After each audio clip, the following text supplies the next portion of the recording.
Mari Bapak Ibu dan saudara sekalian, kita membaca Alkitab bersama dengan sektor 5. Kisah Para Rasul pasal 3. Petrus menyembuhkan orang lumpuh. Pada suatu hari, menjelang waktu sembahyang, yaitu pukul 3 petang, naiklah Petrus dan Yohanes ke bait Allah. Di situ ada seorang laki-laki yang lumpuh sejak lahirnya, sehingga ia harus diusung. Tiap-tiap hari orang itu diletakkan dekat pintu gerbang bait Allah yang bernama Gerbang Indah untuk meminta sedekah kepada orang yang masuk ke dalam bait Allah. Ketika orang itu melihat bahwa Petrus dan Yohanes hendak masuk ke bait Allah, ia meminta sedekah. Mereka menatap dia dan Petrus berkata, "Lihatlah kepada kami." Lalu orang itu menatap mereka dengan harapan akan mendapat sesuatu dari mereka. Tetapi Petrus berkata, "Emas dan perak tidak ada padaku, tetapi apa yang kupunyai, kuberikan padamu. Demi nama Yesus Kristus, orang Nazaret itu, jalanlah." Lalu ia memegang tangan kanan orang itu dan membantu dia berdiri. Seketika itu juga, kuatlah kaki dan mata kaki orang itu. Ia melonjak berdiri lalu berjalan kian kemari dan mengikuti mereka ke dalam bait Allah, berjalan dan melompat-lompat serta memuji Allah. Seluruh rakyat itu melihat dia berjalan sambil memuji Allah. Lalu mereka mengenal dia sebagai orang biasanya yang biasanya duduk meminta sedekah di gerbang indah bait Allah, sehingga mereka takjub dan tercengang tentang apa yang telah terjadi padanya. Ayat 11, khotbah Petrus di Serambi Salomo. Karena orang itu tetap mengikuti Petrus dan Yohanes, maka seluruh orang banyak yang sangat heran itu datang mengerumuni mereka di serambi yang disebut Serambi Salomo. Petrus melihat orang banyak itu, lalu berkata, "Hai orang Israel, mengapa kamu heran tentang kejadian itu, dan mengapa kamu menatap kami seolah-olah kami membuat orang ini berjalan karena kuasa atau kesalehan kami sendiri?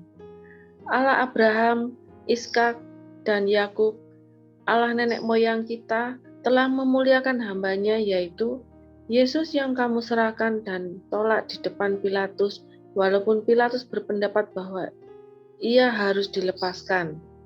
Tetapi kamu telah menolak yang kudus dan benar, serta menghendaki seorang pembunuh sebagai hadiahmu.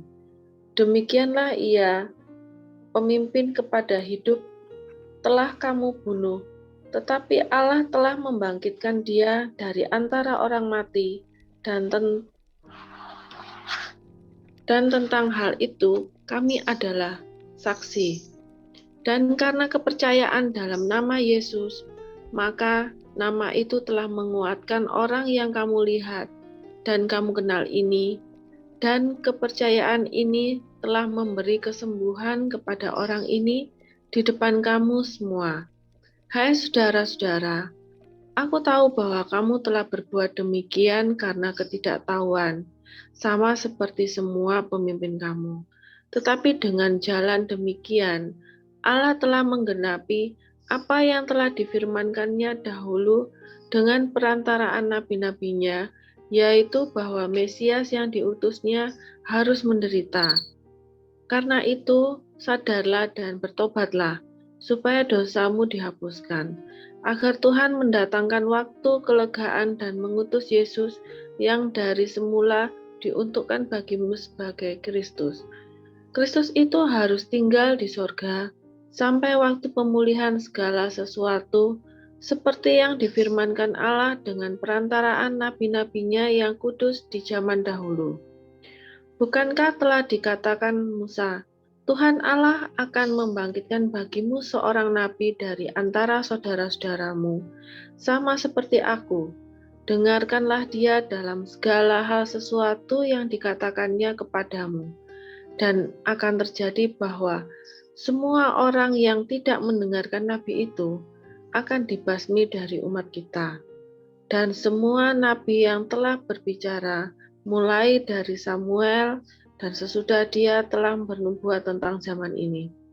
Kamulah yang mewarisi nubuat-nubuat itu dan mendapat bagian dalam perjanjian yang telah diadakan Allah dengan nenek moyang kita, ketika ia berfirman kepada Abraham, oleh keturunanmu semua bangsa di muka bumi akan diberkati. Dan bagi kamulah pertama-tama Allah membangkitkan hambanya dan mengutusnya kepada kamu, supaya ia memberkati kamu dengan memimpin kamu masing-masing kembali dari segala kejahatanmu. Demikian firman Tuhan.